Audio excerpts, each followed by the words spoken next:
Hi everyone, today we will discuss the 1 to 10 questions of the COM and then I will discuss the next topic. Question number first, किसी को doubt है पूरे class में? नहीं. Question number second, अगर है तो बताइए. नहीं है. क्वेश्चन नंबर थर्ड, किसी को डाउट पीछे से?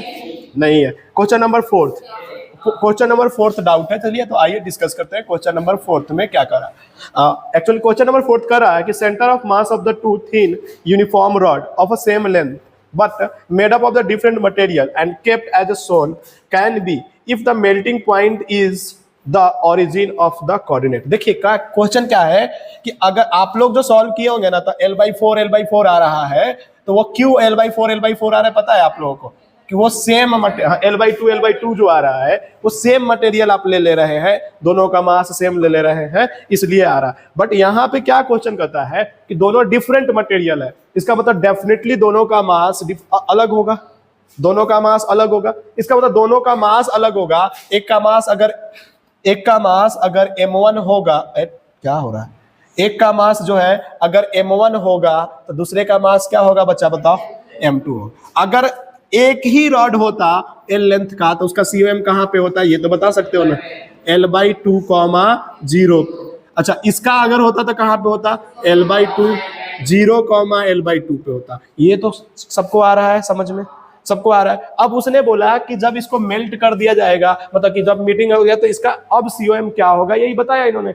एक तो तरीका क्या है हमारे पास में, x COM लिखने का तरीका क्या है? M1 x1 plus M2 x2 upon में M1 प्लस M2 कर देने का. एक तो तरीका यही है ना. M1 इंटू में x1 यानी कि ये क्या हो जाएगा? M1 L/2, नहीं M1 ऊपर वाले को माने हैं तो 0 प्लस M2 L/2 अपॉन में क्या हो जाएगा बच्चा? ये इधर M1 प्लस M2 हो जाएगा कि नहीं हो जाएगा? यहां से हमारे पास में अगर तुम सही से देखोगे ना तो वैल्यू आएगा M2 L/2 अपॉन में M1 प्लस M2. बात समझ में आया कि नहीं आया? अब दूसरे वाला का YCOM बताओ. तो YCOM क्या हो जाएगा बोलो? M1 इंटू में L/2 ऊपर आ जाएगा और नीचे M1 प्लस M2 करके देखेगा, यही आएगा. आ जाएगा कि नहीं आ जाएगा? Now what will be the do. अब हमारा अगर मान लो M1 ग्रेटर देन M2 होगा, M1 ग्रेटर देन M2 अगर हुआ तो क्या होगा बताओ? तो पहले हम क्या करते हैं ना, M2 से सबको डिवाइड कर देते हैं. तो एक इक्वेशन मिलेगा L/2 1 प्लस M1/M2. मिलेगा कि नहीं मिलेगा? दूसरा बोलो जल्दी से. M1 से डिवाइड कर देंगे तो क्या बचेगा? L/2 1 plus M2/M1. नहीं आया, चमका ही नहीं, खत्म कहानी. आया क्या? अरे ऊपर से ये M1 से इसको डिवाइड करेंगे तो 1 हो जाएगा, इस पे रह जाए. अब देखो अगर M1 ग्रेटर देन M2 है, M1 ग्रेटर देन M2 तो इसका मतलब ये इसकी वैल्यू 1 से ज्यादा होगी. 1 से ज्यादा. अरे बच्चा मैं थप्पड़ पिटूंगा ना तब सही होगा तू. M1 बाई में M2 है तो M1 ग्रेटर देन M2 है, इसका मतलब इसकी वैल्यू 1 से ज्यादा होगी. अब 1 से ज्यादा कितना होगा हमें नहीं पता, लेकिन 1 से कुछ तो ज्यादा होगी. 1 से ज्यादा प्लस 1 कितना हो जाएगा? 2 से ज्यादा. 2 से ज्यादा मल्टीप्लाई 2 करोगे तो कितना हो जाएगा? यानी 4 होना चाहिए या 4 से ज्यादा होना चाहिए? तो यानी कि एक वैल्यू जो होना चाहिए L/, ग्रेटर देन 4 होना चाहिए. नीचे जो भी नीचे वैल्यू आएगी वो x वैल्यू आएगी, मान लो वो क्या ग्रेटर देन 4 होनी चाहिए कि नहीं होनी चाहिए? बात को समझो नहीं तो गड़बड़ हो जाएगी. ये बात समझ में आया? अब दूसरे वाले में आते हैं. अच्छा, यही केस सेम होता अगर M2 ग्रेटर देन होता तो इसके लिए ये बात होता. अरे होता कि नहीं होता? अरे होता कि नहीं होता? अरे इधर देखो ना, दिमाग नहीं चलेगा, नीचे देखोगे तो मैं पिट दूंगा, तब तुम देखोगे इधर. यहां तक समझ में आया? अब बताओ इसमें क्या हो जाएगा, सोच के बताओ. अब इसका उल्टा होगा कि नहीं होगा? L/2 अब ये 1 और ये 1 से छोटा होगा कि नहीं होगा? अरे होगा कि नहीं होगा ये बताओ. अब 1 से कितना छोटा होगा ये नहीं पता है, लेकिन सोचो 1 से छोटा वैल्यू यानी कि 2 प्लस समथिंग, 1 प्लस समथिंग होगा लेकिन 2 से छोटा. यानी 4 से यहाँ पे जो वैल्यू आने वाला है 2 2 जा 4, यानी कि y की वैल्यू जो होगा 4 से छोटा होगा कि नहीं होगा? यहां तक समझ में आया तुम? अरे यहां तक समझ में आया क्या? अब तुम कहोगे सर कौन सा ऑप्शन देखेंगे तो पता नहीं चल रहा है, बहुत सारे में ऐसा है कि नहीं है? तो पहला ऑप्शन देखोगे L/2 पॉसिबल है क्या? नहीं. अरे सुनो ना, L/2 क्यों पॉसिबल नहीं है? क्यों? क्योंकि 4 से ग्रेटर, एक तो 4 से ग्रेटर होना चाहिए. 4 से ग्रेटर का मतलब क्या होता है? 5 या तो 6 होना चाहिए या तो 7 होना चाहिए. नहीं आ रहा समझ में? अच्छा दूसरा क्या होना चाहिए, 4 से लेस होना चाहिए, यानी कि 4 से लेस 3.8 3.2 ऐसा कुछ होना चाहिए। अरे बच्चा इधर दिमाग लगाना है ना। तो अब बताओ फर्स्ट ऑप्शन हो सकता है क्या? क्यों नहीं हो सकता? हो सकता है, देखो क्यों नहीं हो सकता, L/2 हो सकता है, लेकिन दूसरा L/2 नहीं हो सकता, क्या कि दूसरा L/5 या तो L/6 या तो L/8 हो सकता है। फर्स्ट खत्म। सेकंड में 2L/3 हो ही नहीं सकता, क्या कि हमारा ऊपर L आ रहा है, इस वाले में भी L ही आ रहा है, तो नहीं हो सकता। अरे नहीं समझ में आया। अगला बोला L/3 L/3, फिर भी बराबर दोनों नहीं हो सकता ना, एक 4 से ग्रेटर है, एक 4 से छोटा है, एक मैच कर रहा है लेकिन दूसरा मैच नहीं कर रहा। लास्ट ऑप्शन देखो L/3 और L/6, नहीं आया समझ में? ऐसे होता है। बट इसको अलग तरीके से डायरेक्ट आंसर भी बताया जा सकता है। ये तो समझ में आया ना लॉजिकली कैसा। बहुत अच्छा क्वेश्चन था, इसलिए कल मैंने मना किया था कि हम समझाएंगे तुमको अच्छे से। अब आओ इसको लॉजिकली। एक क्या बोलता है कि जब भी कोई सिस्टम का सेंटर ऑफ मास निकालते हैं ना, तो सेंटर ऑफ मास जो होता है, जो सिस्टम होता है ना, उसके सेंटर ऑफ लाइन के कहीं भी एग्जिस्ट करता है। नहीं समझ में आया कि अगर हम जैसे दो सिस्टम का, याद करो, दो डिस्क का ही अगर हम लोगों ने सेंटर ऑफ मास निकाला, इसका सेंटर C1 है, इसका सेंटर C2 है, तो जो सेंटर दोनों का कंबाइन करने पे एक नया COM आएगा ना, वो इन दोनों के लाइन ज्वाइन करने वाले लाइन पे ही कहीं ना कहीं होगा। नहीं आया समझ में? तो COM जो होता है वो किसी भी सिस्टम को हम जब निकालते हैं ना, तो उसके सेंटर जो होते हैं ना, इंडिविजुअल सेंटर से जो लाइन पास करते हैं या लाइन ज्वाइनिंग करते हैं ना, उसी पे सेंटर ऑफ मास क्या होता है, एग्जिस्ट करता है। ये बात समझ में आया क्या? ये बात समझ में आया?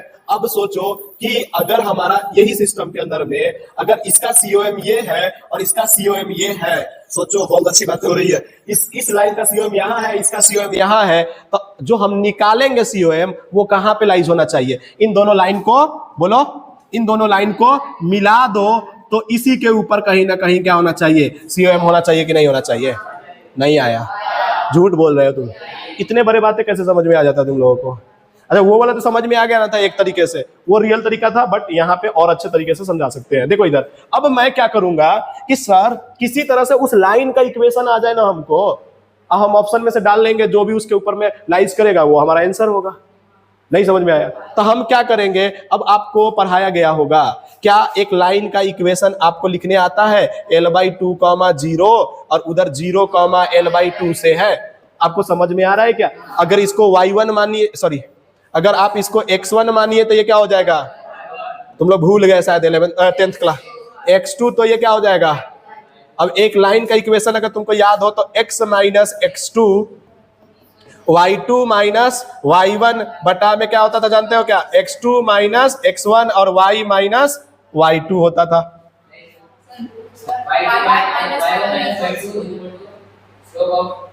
कोई बात नहीं, कैसे भी करोगे सेम ही आंसर आएगा। यहाँ पे x1 करते ना तब भी हो जाता, कोई दिक्कत नहीं, गड़बड़ नहीं हुआ है, हम बोल रहे हैं। हाँ यहाँ बोल रहे हैं y1 पहले आता है, y माइनस y1, ऐसा बोलना चाहते हो क्या?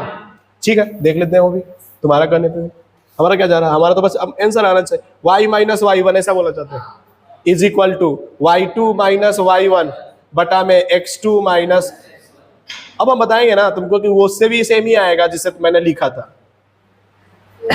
स्ट्रेट लाइन का इक्वेशन है ना, कोई दिक्कत नहीं। चलो इसमें पुट करो, y माइनस y1 कितना है तेरा? 0 बराबर, बोलो जल्दी से, उधर क्या हो जाएगा?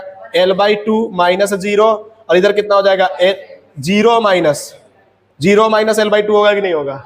और नीचे बोलो जल्दी से, x माइनस L/2 होगा कि नहीं होगा? अरे होगा कि नहीं होगा? बोलो यहाँ से इक्वेशन, ये तो कट कर करके -1 आएगा, अरे काटने आता है तो बोलो क्या आएगा?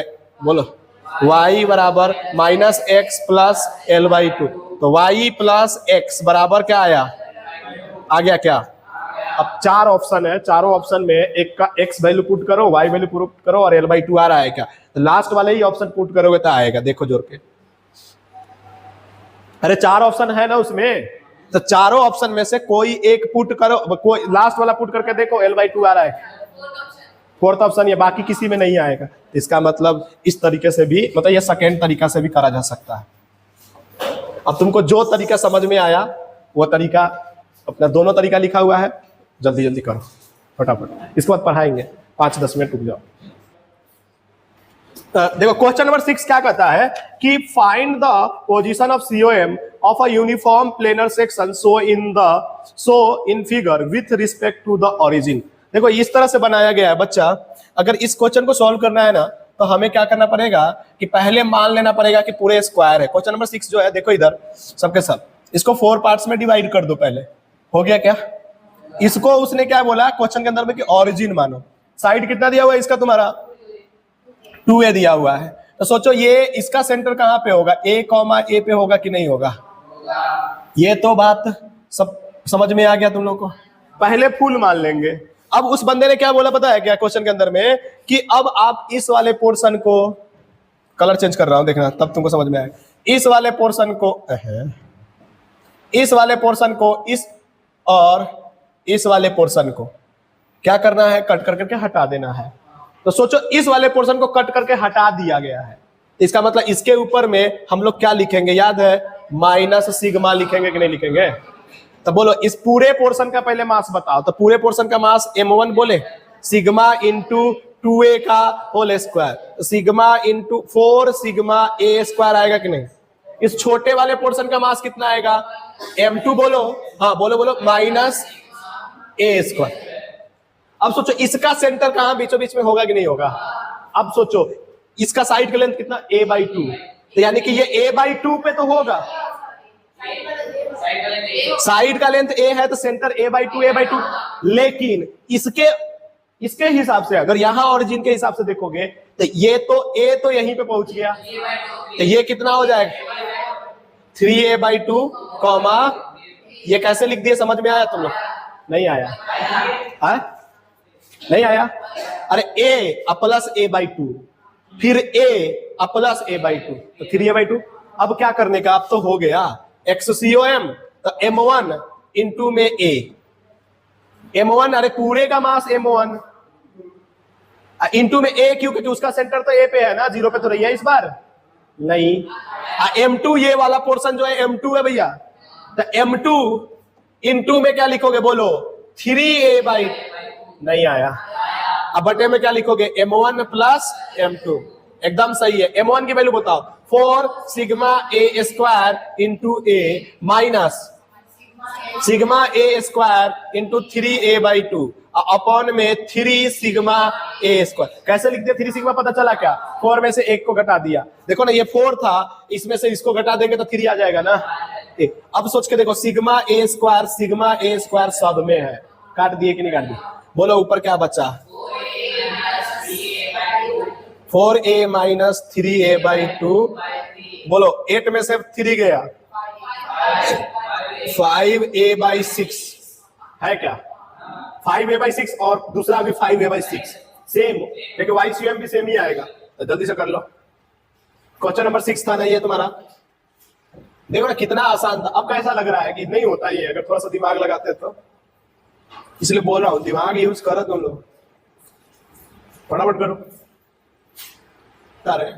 चलो आ जाओ, क्वेश्चन नंबर जो हमारा 7 का रहा है, इस क्वेश्चन को समझो। A hemisphere and a solid cone of a same density have a common base. ऐसा क्वेश्चन बोला है कि एक हेमिस्फीयर है और एक सॉलिड कोन है, दोनों का सेम डेंसिटी है और कॉमन बेस पे, मतलब एक ही के ऊपर दूसरा रखा हुआ है। कहता the centre of mass of the common structure coincide with the centre of the common base. Common base पे ही सेंटर जो है, सेंटर ऑफ मास जो है इसका मिल रहा है, मतलब जहां पे ये दोनों रखा हुआ है वहीं पे COM मिलेगा इसका, ऐसा इसने बोला। If R is the radius of hemisphere, H is the height of the cone, then relation बताना है। तो सबसे पहले क्या बोलेंगे, बोलो सबसे पहले क्या बना लेते हैं बच्चा, बोलो ना, एक कोन बना लेते हैं। थोड़ा सा साथ दोगे ना तभी जाकर करके होगा, नहीं तो नहीं होगा। और इसके ऊपर से क्या कर दिया मैंने, हेमिस्फीयर डाल दिया कि नहीं डाल दिया?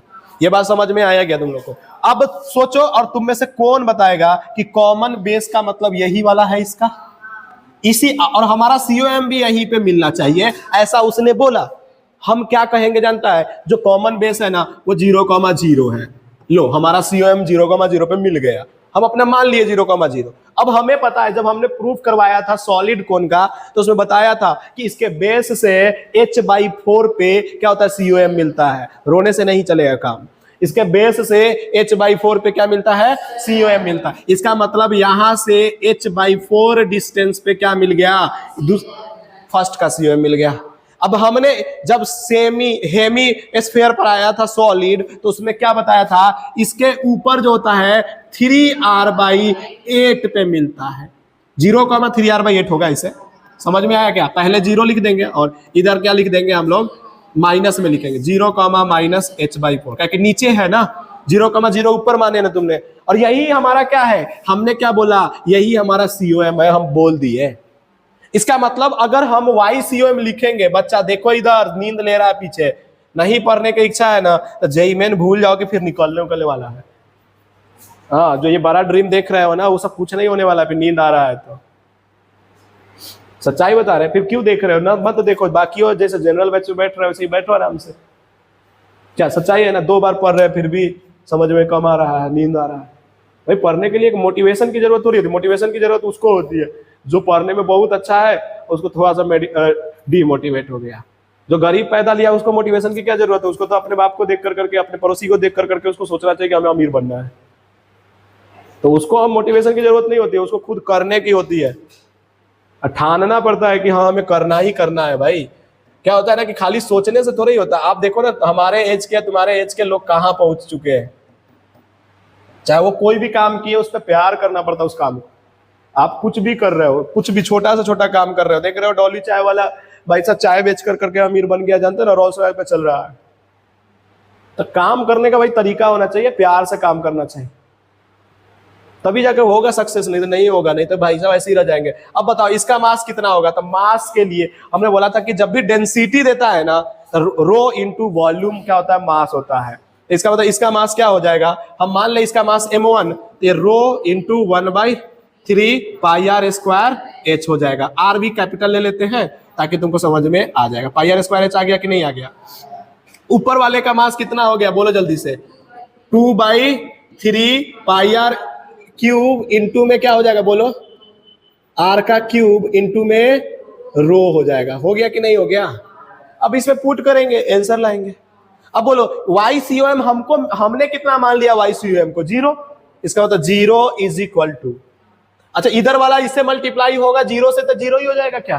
तो सीधा लिखेंगे m1y1 प्लस m2 y2। नहीं आया समझ में? अब बोलो m1 की वैल्यू कितना है, तो रो 1/3 पाई r², r कैपिटल है तो कैपिटल ही लिख लो, r²h लिखेंगे कि नहीं लिखेंगे?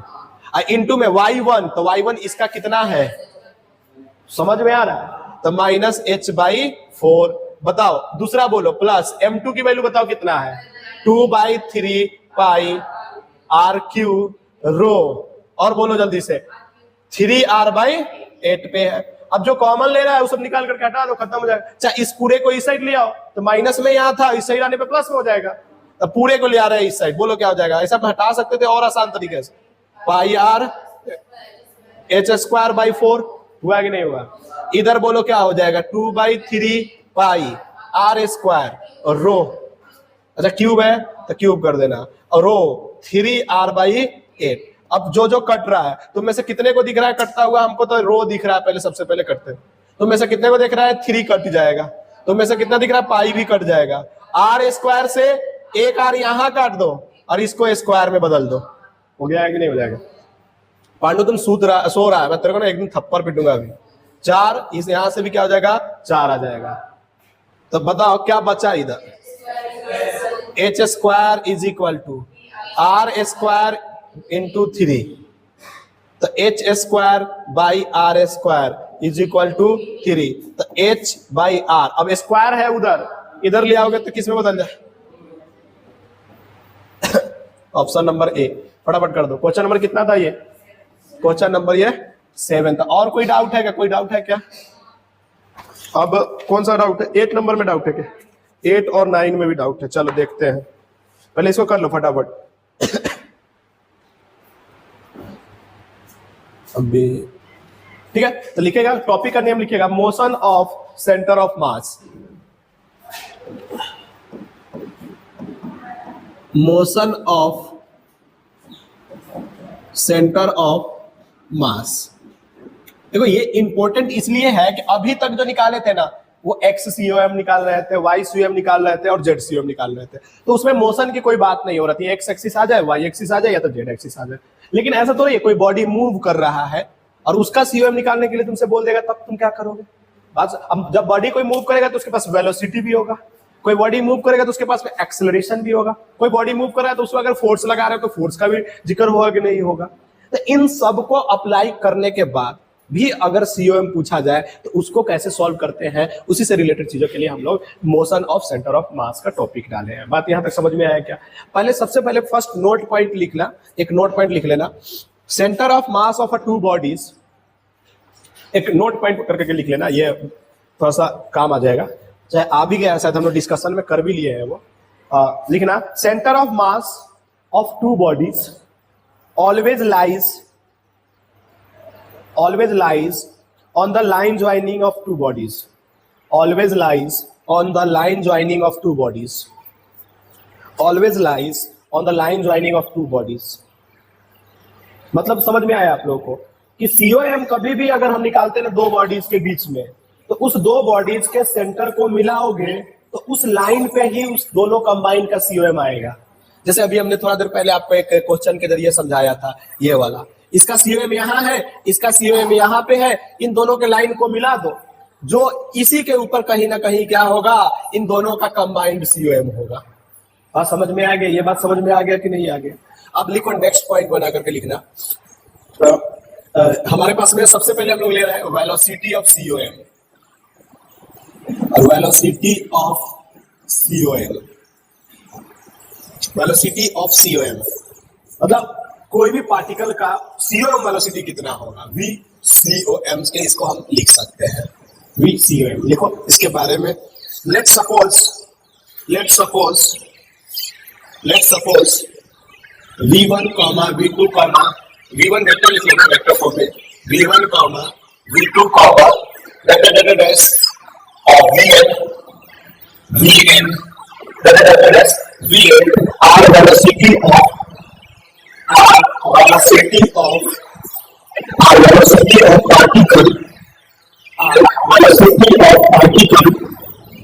r velocity of particle, of masses m1, m2, m3,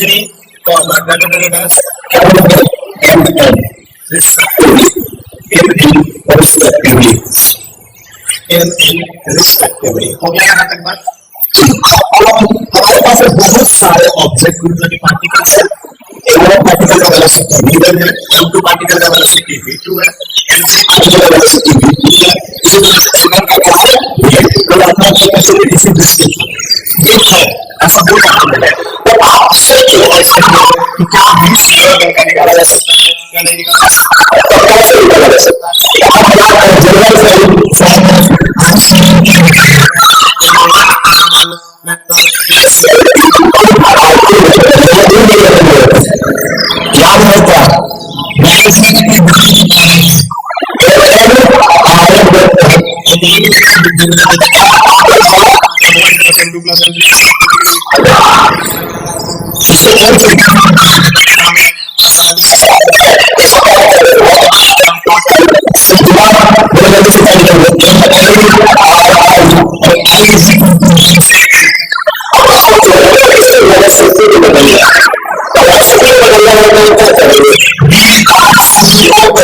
by dt कर देंगे, यही हमारा v सीओएम देगा कि नहीं देगा? अगर मैं r सीओएम उसको वेलोसिटी r वेक्टर को क्या करूंगा, डिफरेंशिएट कर दूंगा टाइम के रिस्पेक्ट में, तो क्या मिलता है, वेलोसिटी मिल जाती नहीं आया सब। इसका मतलब हम सीधा सीधा इधर भी कह रहे हैं m total summation of i is equal to 1 से लेकर के n mi, और इसको क्या लिख रहे हैं, dri बाई dt लिख रहे हैं कि नहीं लिख रहे हैं? अरे नहीं समझ में आया क्या? अब इसको हम इसको प्यार से क्या बोलेंगे, v सीओएम बोलेंगे कि नहीं बोलेंगे? तो इधर क्या लिखेंगे, m टोटल, और ऊपर वाले ऊपर क्या लिखेंगे, i इज इक्वल टू 1 से, समझो mi इंटू वी सीओएम आई का लिखेंगे कि नहीं लिखेंगे? या यहाँ पे हम सीधा लिख दे वी आई लिख दे? नहीं आया समझ में? यही हमारा क्या हो गया, वी सीओएम हो गया। अभी रुको, थोड़ा सा और समझाएंगे, रुको ना बच्चा, लिख लेना, टाइम देंगे, आराम से देंगे। अब हम ऐसे लिख दे, कोई बच्चा कहेगा कि नहीं सर ये पसंद नहीं आ रहा, तो हम ऐसे लिखते हैं, आई की वैल्यू 1 लिखेंगे तो क्या लिखेंगे, m1 v1 अगर वेक्टर फॉर्म में है तो v1 वेक्टर में डाल देंगे, प्लस में m2 क्या लिखेंगे बोलो यहाँ, v2 vector, plus dash dash dash क्या लिखेंगे, mn vn वेक्टर। अपॉन में क्या लिखेंगे बोलो जल्दी से, m1 plus m2 plus m3 dash mn तक करेंगे। अब समझ में आया? मतलब अगर वेक्टर फॉर्म में है तो वेक्टर फॉर्म में लिखेंगे, स्केलर फॉर्म में है तो स्केलर फॉर्म में लिखेंगे। ये तो अपने हाथ में है ना। नहीं समझ में आया क्या? तो ये हमारा क्या हो गया, इतने मास का अगर हमें VCOM निकालना है तो हम क्या करेंगे, उसके मास के उसके फर्स्ट का वेलोसिटी से मल्टीप्लाई करेंगे, दूसरे वाले के मास के दूसरे वाले के वेलोसिटी। लेकिन ये डिस्क्रीट मास सिस्टम के लिए हुआ। नहीं समझ में आया क्या? आ गया समझ में? थोड़ा बहुत आया? देखिए, गुस्सा नहीं होने का, हाँ मतलब कि बात जो सच्चाई है उसको एक्सेप्ट करने का। ठीक। को किसी बंदे ने बोला कि VCOM निकालो तो क्या बोलोगे, m1 v1 plus m2 v2 plus में m3 v3 बाई में m1 plus m2 plus m3। अब क्या कर रहा है ना कि अगर मान लेते हैं दो मास सिस्टम है, लिखो पॉइंट बना के लिखो, when two particles of masses m1 and m2, when two particles of masses m1 and m2, लिखो when two particles of masses m1 and m2, when two particles of masses m1 and m2 are moving from a point are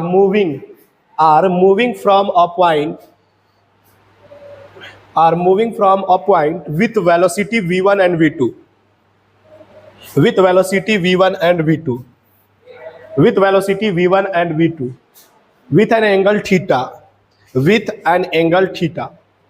अगर ऐसा कभी होता है कि दो particles है, उसकी वेलोसिटी v1 एंड v2 है और उनकी जो एंगल है ना बच्चा वो कितने पे है, थीटा एंगल पे है, तब क्या VCOM होगा।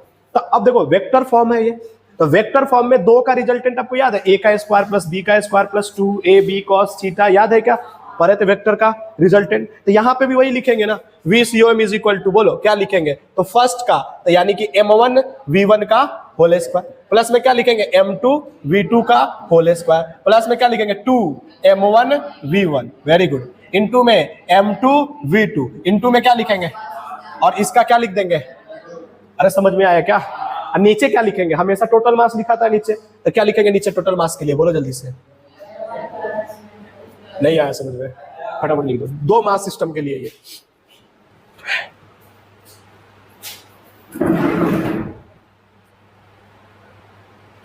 लिखो दो मास, मतलब दो मास सिस्टम होगा ना, टू मास सिस्टम, तब ये सब करेंगे।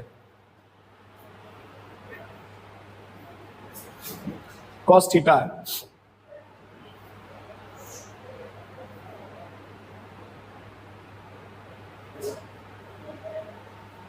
चले चलो आ जाओ। अगर थीटा की वैल्यू 0 डिग्री हो गया, इसका मतलब दोनों कैसे चल रहे हैं, थीटा की वैल्यू पैरेलली चल रहे होंगे। बात समझ में आया कि नहीं? तो क्या होगा VCOM, सोच के बताओ।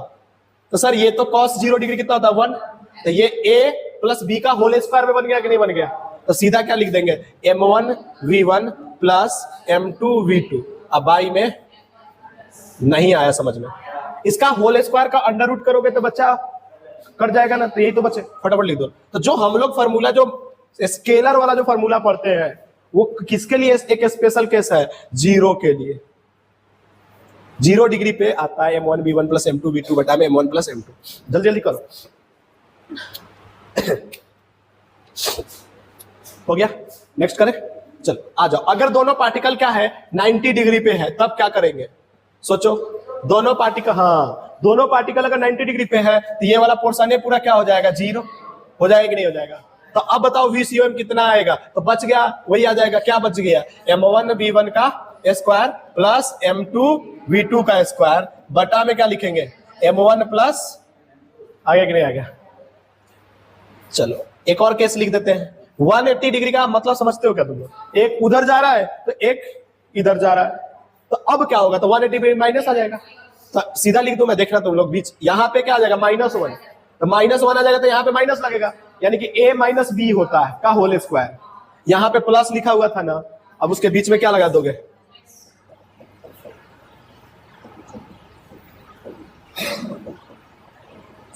तो जितने भी टाइप बन सकते हैं ना सब आपको लिखवा दिया यहाँ पे ताकि आपको समझ में आए।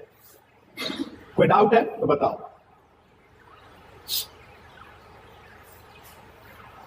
चलो आगे बात करो। इसमें कोई बड़ी बात हुई क्या, नहीं हुई ना? तो एक क्वेश्चन दे दे, एक बार दीजिए ना। वो क्वेश्चन कहाँ था, किताब में था ना आपके पास, तो आप लोगों ने कर लिया है, फिर भी मुझे दीजिए, एक करवाते नहीं लोग से है क्या, इसको दिखाइए। रुक जाइए, इसमें है तो हम कर लेते हैं। एक क्वेश्चन अपने सीट से ही कर लेते हैं ना। देखो कौन सा है, क्वेश्चन नंबर 16 ना, पेज नंबर 79 पे। चलो लिखो, हो गया तुम लोग फिर भी। अच्छा हो गया तो क्या करना है, चलो क्वेश्चन नंबर 17 कर देते हैं ना। नहीं भाई तो यही कर देते हैं। देखिए a 2 kg particles, a 2 kg particles, a 2 kg particles, 2 kg mass है इसका, 2 kg particles have velocity, velocity दिया हुआ है 2i cap minus 3j cap metre पर सेकेंड, ठीक है ना। एंड 3 kg पार्टिकल्स, और 3 kg particles have a velocity जो दिया हुआ है वो लिख दे रहा हूं 1i cap plus 6j cap metre पर सेकेंड। तो कहता है कि the velocity of both particles in the centroidal frame are, मतलब वही सेंटर ऑफ, निकालिए ना आ जाएगा। The velocity of both particles of the centroidal frame,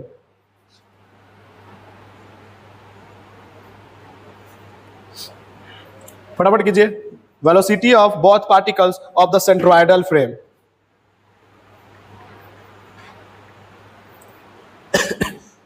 पहले तो निकालिए वो।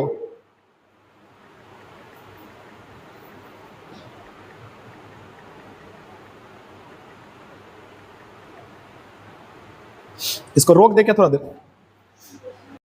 वहां पे ये V2 है, एम मास जो है M2 है। आप VCM निकालो बस, बाकी काम हम कर देंगे ना। देखो क्या लिखाएंगे, VCM कैसे निकालेंगे, चलो बताओ। तो M1 V1 plus M2 V2 by में M1 प्लस, क्या आप लोगों ने भरोसा कर लिया, किसी ने निकाला हो तो क्या आया है बोलिए। 7i कैप प्लस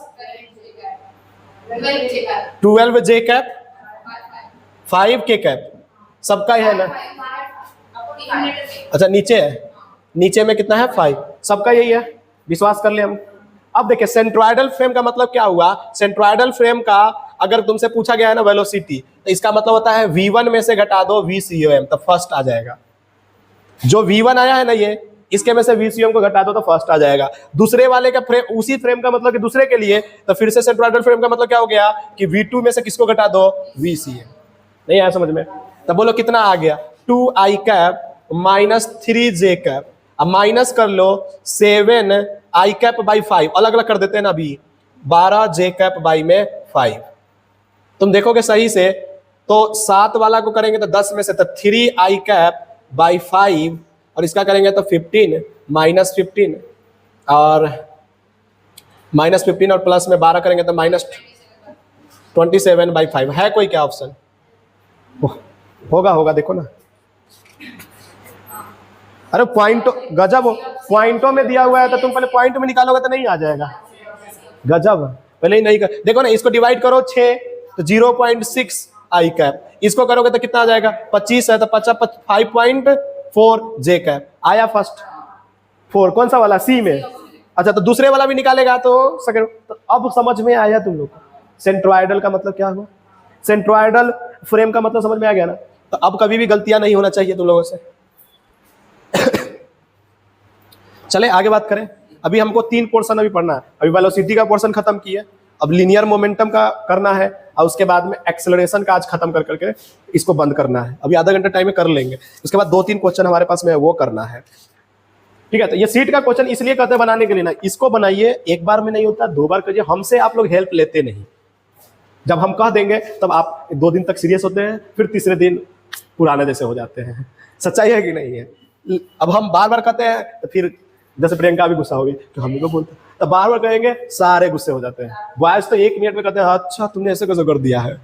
तो चलिए अगला लिखते हैं, सेकंड पार्ट। समझ में आया कि कुछ आया क्या, सेकंड वाला किया आपने, V2 माइनस VCM वाला किया क्या आप लोगों ने, करके देखिएगा आ जाएगा। चलिए नेक्स्ट पार्ट लिखे, B part, linear momentum of COM। Linear momentum of COM, पहले था वेलोसिटी का, अब लिखेगा next linear momentum of COM। Linear momentum of COM मतलब लीनियर मोमेंटम को हम लोग किससे डिनोट करते थे, याद है तुम लोगों को, P से डिनोट करते थे बच्चा। P से डिनोट करते थे, पता है ना, तो सीधा लिख देंगे PCOM इज इक्वल टू, सीधा लिख दे, इसमें तो कुछ करना ही नहीं है, P1 प्लस P2 प्लस कहां तक चल जाएंगे, Pn तक, हो गया। इसमें कुछ दिमाग लगाना ही नहीं था। अरे दिमाग लगा, सबका COM को क्या करो, सबका मोमेंटम निकालो और ऐड कर दो, जल्दी करो, हो गया, जल्दी करो, नेक्स्ट करें। अच्छा, दो पार्टिकल्स होगा तो इसमें P1 का स्क्वायर प्लस P2 का square plus 2P1 P2 cos theta करोगे कि नहीं करोगे, तो बार बार उसी को बताया जाए क्या। चलो नेक्स्ट लिखो। अच्छा, PCOM कितना होगा, अगर तुमसे पूछ दे कभी कभी कि PCOM का वैल्यू बताओ तो क्या लिखोगे तुम, M इंटू, यही तो लिखोगे, अरे यही तो होगा, नहीं आया, झूठे हो, जाए, ठीक, जल्दी जल्दी लिखो। चलो आ जाओ नेक्स्ट, नेक्स्ट लिखो एक्सेलरेशन ऑफ COM। अच्छा, COM की जगह पे CM लिख देगा छोटा, ठीक है, COM अपना, ठीक है, acceleration of COM, acceleration of COM, ये हो गया ना बच्चा, तो एक्सेलरेशन ऑफ COM, और इसको हम लोग क्या डिनोट करेंगे, ACOM दिखाएंगे क्या, तो ये भी वेक्टर फॉर्म में, तो वेक्टर में डाल देते हैं। बोलो, एक्सेलरेशन ऑफ COM निकालना है, तुमको पता है VCOM तुमको पता है, तो तुम कैसे इसको एक्सेलरेशन में पहुंचा सकते हो। हाँ, अगर मैं इसको डिफरेंशिएट कर दूं टाइम से तो काम हो जाएगा क्या, इसका मतलब ACOM इज इक्वल टू लिख दूंगा dVCOM बाई dt, होगा कि नहीं होगा, अरे होगा कि नहीं होगा, लिख दो फटाफट। अच्छा, आज ही हम पढ़े थे VCOM का वैल्यू कितना था, 1/m summation of I is equal to 1 से n। देखो थोड़ा देर तुम लोग बैठे, क्या था यहाँ पे, MI VI था कि नहीं था, तो इधर वाला काम करेंगे तो क्या हो जाएगा 1/m, और इधर बोलो क्या लिखेंगे, summation of I is equal to 1 से n तक, MI को तो ऐसे ही छोड़ देंगे, लेकिन यहाँ क्या लिखेंगे, dVI बाई dt लिखेंगे कि नहीं लिखेंगे, अरे लिखेंगे कि नहीं, देखो तो सही लिख दिया क्या। चलो अब बता, ये तो ACOM में बदल गया। अच्छा, वेक्टर फॉर्म में है तो वेक्टर में लिख देंगे, इधर बोलो क्या लिखेंगे 1/m, और इधर क्या लिखेंगे MI इंटू AI लिखेंगे क्या, समेशन यूज कर लो, I इज इक्वल टू 1 से n तक, तो साफ लिख देते हैं। ये कैपिटल M लिखने का मतलब समझते हो क्या, ये टोटल मास है भैया, ये नीचे जो कैपिटल M लिख रहा है ना, ये नथिंग बट टोटल मास है। अब कितने को देखो ये वाला बात समझ में थोड़ा थोड़ा आया होगा, लेकिन अभी हम जो लिखेंगे ना एक्चुअल में, तब सबको समझ में आएगा। देखना तुम ये वाला लिखेंगे तो कहेगा कि अरे यार इतना आसान था। देखना तो M1 A1, अब समझ में आ रहा है तुम लोग को, M2 A2 प्लस डैश क्या लिखा हुआ है MN AN, और बट्टे में क्या लिखा हुआ है, अरे ये तो याद होगा पांडु, ये भी भूल गया, M1 X1 प्लस M2, तो उसी के X1 की जगह पे क्या आ गया है A1 आ गया, तो ये भी याद कर लेना। सारे चीजें को हम लोग धीरे धीरे धीरे धीरे कंसीडर करते चलते हैं। आ जाओ, पहले इसको लिख लो फिर आगे बढ़ेंगे। फिर से बात करें टू पार्टिकल के लिए, लिखो, फिर से लिखो एक पॉइंट, पहले इसको लिख लो, इसके बाद अब खत्म कर, तुम लोग का भी हालत खराब हो गया, लगता है तुम लोग का भी पेशेंस सब खत्म, 2 घंटे से बैठा दिया है, अभी 15 मिनट और करेंगे क्लासेस, इसको तो कंप्लीट कर लिया। देखो नहीं आपका सॉरी, देखो बात है तुम लोग तो संडे बोले रहते हैं, संडे का बट नहीं, कोई संडे को कुछ भी नहीं, पूरे 2 साल ये सोच के बैठो कि 2 साल हमें दुनिया का कुछ भी चीजें आ रहा है उसको इग्नोर करना है, सच्चाई है कि नहीं, तभी जाकर क्या होगा, तो इग्नोर करना ही पड़ेगा 2 साल को। बात क्या कर रही है पता नहीं, when two particles, देख रहे हैं, when two particles of masses, when two particles of masses M1 and M2, point आगे लिखो, when two particles of masses M1 and M2 and moving from a point with acceleration A1 and A2, moving from a point with acceleration A1 and A2, with acceleration A1 and A2, मतलब A1 और A2 क्या है, उसका acceleration है, तब क्या होगा, तो फिर से सर वही कहेंगे हम लोग, क्या बोलेंगे, बोलो ACOM इज इक्वल टू, का मॉड लिखना है तो क्या लिखेंगे, बोलो जल्दी से, अंडर रूट में M1 A1 का स्क्वायर प्लस M2 A2 का square plus 2 M1 A1 into m2a2 into क्या लिखेंगे, हो गया ना, थीटा 0 डिग्री, बोलो क्या लिख दोगे, सीधा लिख दूं क्या, ACOM बराबर m1a1। अच्छा ये सब कंडीशन कब है, एक ही पॉइंट से जब दोनों भाई घूम रहा है तब है, दो पार्टिकल्स एक ही पॉइंट पे पहले था और कुछ दूर के बाद में उसका A1 A2 में बदल गया एक्सीलरेशन, तब की कहानी है भाई, ये याद रखना, नहीं तो ऐसा नहीं कि खोजते रह जाना कि कहां क्या हुआ। जल्दी से बताओ theta is equal to 90 degree पे क्या हो जाएगा, m1a1 प्लस का होल स्क्वायर प्लस m2a2। अरे पिछला जैसा ही दिख रहा है सर, तुम लोग बोल ही नहीं पाते हो। सर बोल दूं तो आपको लगता है कि बात काट दिया क्या, देखो ना बोलूं तो आपको देखो सब चीज करना है, अपने को बोलना भी है। m1a1 माइनस m2a2 बाई में, देखो ना कितना जल्दी हो गया, पिछला वाला अगर तुमको समझ में आया तो। हाँ दो ही मास है तो दो मास के लिए तो टोटल हाँ यहाँ पे, अच्छा सॉरी, दो मास है तो तुम m1 प्लस m2 भी लिख सकते हो, ठीक है, कोई दिक्कत तो नहीं ना, आया क्या, समझ में आया तो बोलो। एक्सेलरेशन से रिलेटेड भी अपने सीट में है क्वेश्चन क्या,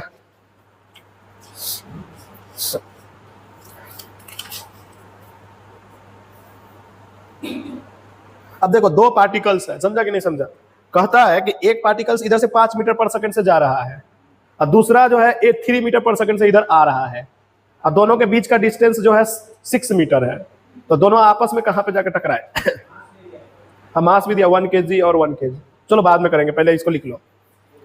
ये हो गया तो बताओ,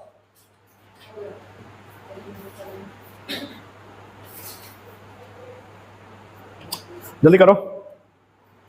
अब क्वेश्चन नंबर 18 लिख लो, कौन कौन सा करके आना है तुम लोगों को, ट्राई करना है, सॉल्व हो नहीं हो कोई दिक्कत नहीं है, ट्राई करना है। क्वेश्चन नंबर 18 बच्चा लिखो, क्वेश्चन नंबर 18, क्वेश्चन नंबर 19। अच्छा काइनेटिक एनर्जी से रिलेशन पूछेगा तो भी कर लोगे ना, काइनेटिक एनर्जी के लिए क्या होता है 1/2 mv², तो एक और भी से स्क्वायर कर दोगे क्या, करके देखना, नहीं होगा तो हम कराएंगे। 20 नंबर क्वेश्चन, 18 19 20, 18 19 20, चलो इतना करेंगे क्या, इतना कर लीजिएगा।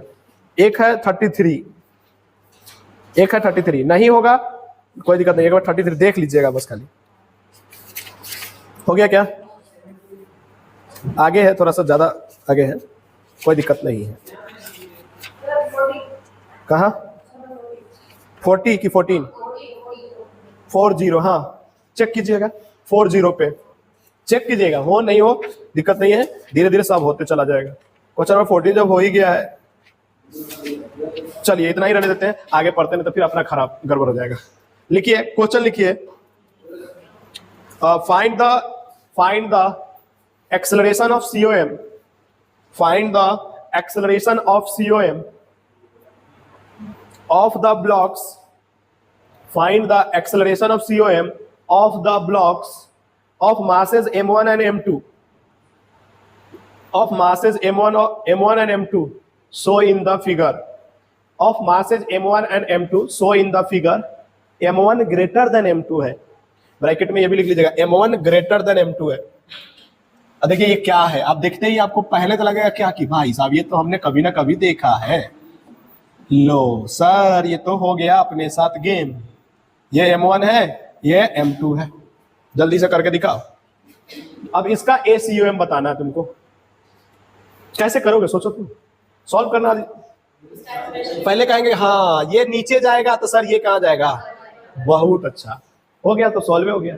बोलो नीचे क्या लग रहा होगा, m1g, ऊपर क्या लग रहा होगा, बहुत अच्छा, ऊपर टेंशन, नीचे बोलो m2g, इसके लिए इक्वेशन लिखो तो t माइनस m2g बराबर क्या लिखेंगे m2a, दूसरे वाले के लिखो m1g माइनस t बराबर m1 इंटू a, पहले तो एक्सेलरेशन निकाल लेते दोनों का, m1g माइनस m2g बराबर क्या लिखेंगे m1 प्लस m2 इंटू में a लिखेंगे कि नहीं लिखेंगे, अगर तुम सोचो तो यहां से एक कॉमन दिख रहा है तुमको, क्या दिखा तुम लोग कॉमन g, और नीचे क्या हो जाएगा m1 प्लस m2 हो जाएगा कि नहीं, इज इक्वल टू a आ गया हमारे लिए, ये तो आ गया ना अपना, अरे ये तो आ गया ना, उड़ गए तोते, लेकिन ये तो लेकिन एक्सेलरेशन आया है, लेकिन उसने क्या बोला बच्चा COM निकालने के लिए, तो ACOM के लिए फॉर्मूला क्या लिखोगे बोलो, M1 A1 प्लस या माइनस, एक के लिए प्लस।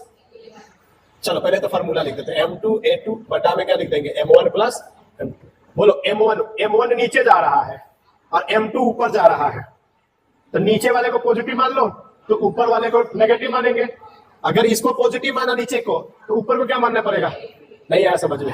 ऊपर को पॉजिटिव मानोगे तो चलो, अब M1 पहले आ रहा है तो इसको हम पॉजिटिव मान लिया, तो M1 इंटू ए इसका एक्सेलरेशन माइनस M2 इंटू ए, अब बटा में क्या लिखेंगे। अब बहुत अच्छी बात क्या जानता है, M1 माइनस M2, अब बटा में M1 प्लस M2 और इंटू में ए, और ए की भी वैल्यू हमें निकला हुआ वहां से।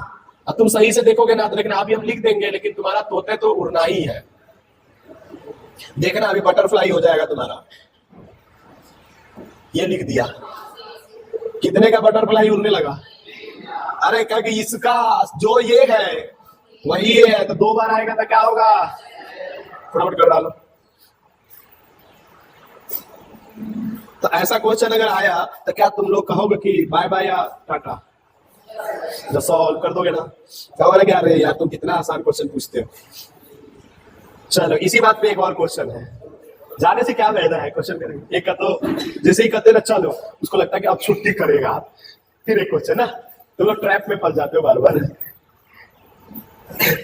तो ठीक है ना, देखो आज तुम लोग थोड़ा सा दुख सह लो, आज थोड़ा सा ये एक्स्ट्रा क्लास चाहिए सबका दुख सह लो, कल कहीं अगर भगवान की कृपा से अच्छे जगह पहुंच जाओगे, किसी न किसी कोने में, तुम्हारे दिल के कोने में एक नाम तो जरूर याद रहेगा, रोहन सर भी थे नाम का एक आदमी था। जैसे और भी बच्चे हैं तो जिनके भी सैलरी बढ़ जाते हैं, वो लोग मैसेज करते हैं हमारे पास, तो कुछ तो सोच कर भी करते होंगे ना, ये तो नहीं सोच के करते होंगे कि सर आपका सैलरी कम है हमारा बहुत ज्यादा हो गया, ऐसा नहीं सोचते होंगे ना। क्या सोचते होंगे कि सर मेरा ये हो गया, उससे अपने को भी, तो इसका मतलब उसके दिमाग में हम है, एक टीचर है, बाकी को तो नहीं बेचता होगा ना। बाकी टीचर से बात करते जो पढ़ाए थे, नहीं हमारा तो उससे बात ही नहीं होता है। बाकी टीचर बोलते हैं उस बच्चे को कि उन बच्चे से तो हमारा बात ही नहीं होता है, वो 2019 में हम पढ़ाए थे, 2018 में पढ़ाए थे, हम भी 2019 में पढ़ाए थे ना उनको, फिर भी हमसे बात हो रहा है 6 साल बाद में, तो याद कर रखे हैं।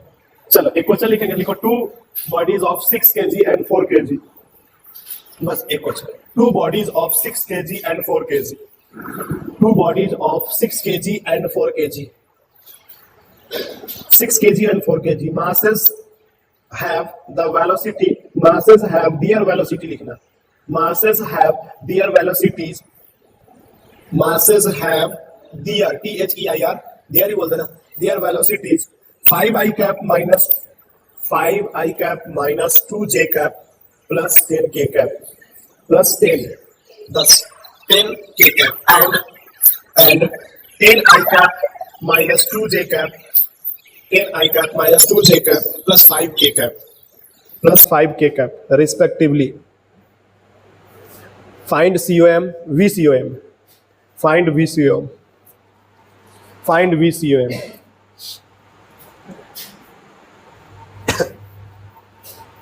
Find VCOM. करो।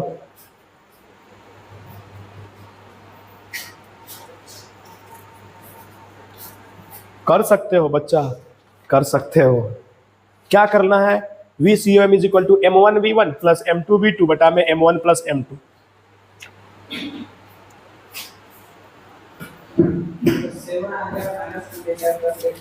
एकदम सही है। क्या क्या फॉर्मूला लगाओगे, M2V2 बटा में क्या आया आंसर, बस ये कर लेंगे ना। एक बहुत अच्छा क्वेश्चन है, लेकिन वो हम डर रहे कराने से तुम्हारे, कि जाते जाते कहीं तुम्हारा हालत ना खराब हो जाए।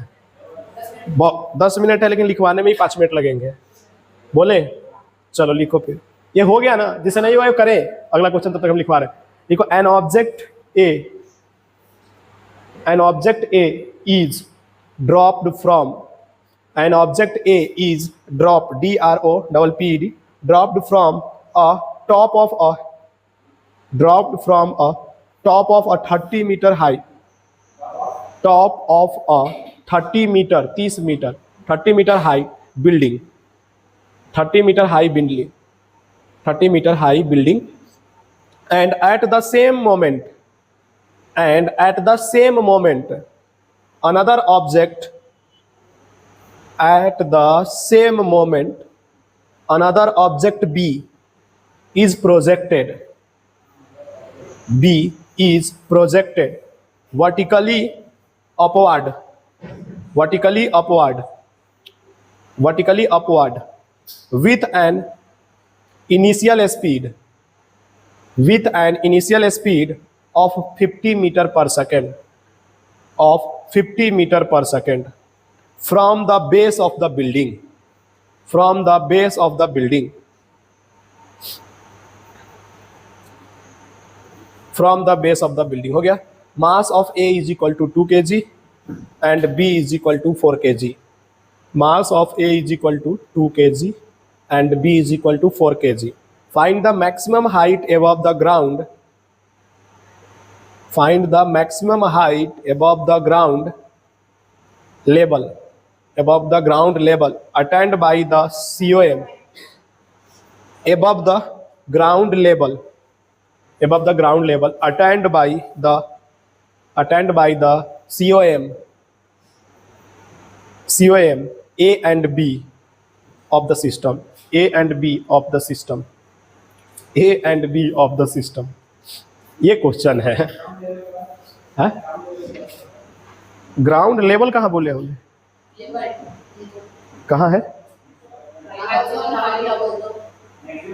Maximum height above the ground level. मतलब क्या हुआ, मतलब देखो क्वेश्चन समझो, कुछ बड़ी क्वेश्चन नहीं है लेकिन अच्छा क्वेश्चन है. कोशिश करो. देखो हम बता देंगे तो कुछ फायदा नहीं होगा. लेवल,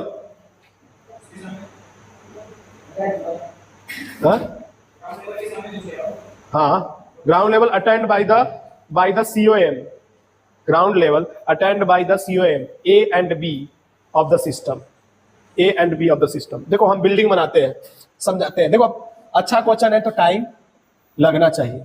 ये इसका बेस होगा और ये इसका क्या होगा, टॉप होगा कि नहीं होगा. मैं समझाता हूं ना, तुम देखना कहोगे कि एकदम आसान है यार, पता नहीं क्यों नहीं हो रहा है. बहुत आसान है. बेस लेवल से इसको फेंका गया है. कितने केजी का था ये बोलो. अब ये कितने केजी का है, बी है 4 केजी का. कितने मीटर से फेंका गया है, जैसे बोला ना वैसे सब बना दो, खत्म हो जाएगा.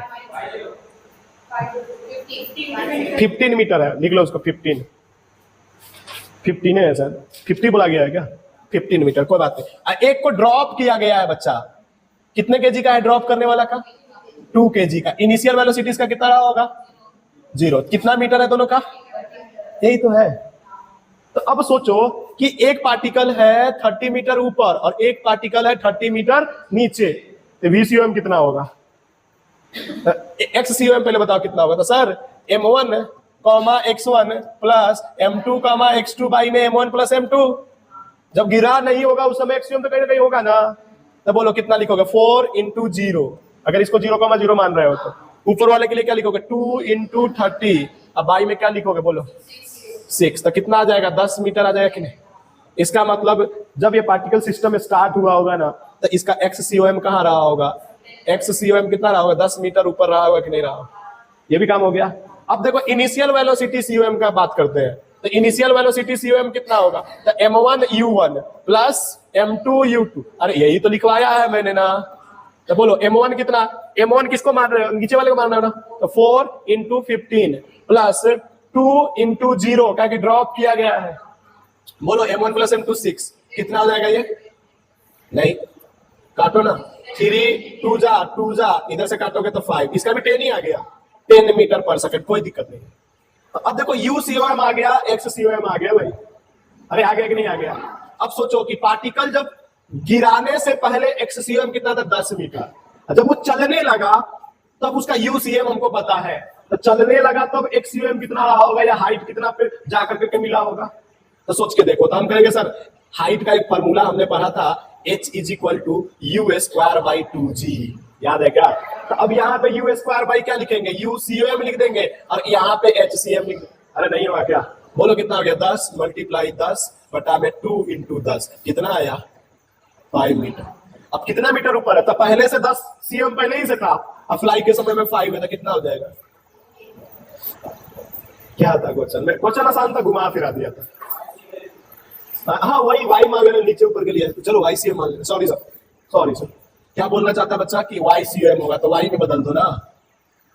हमने एक्स में लिख दिया फ्लो फ्लो में, अरे हो गया ना। इसको जोड़ देंगे तो 15 आ जाएगा ना।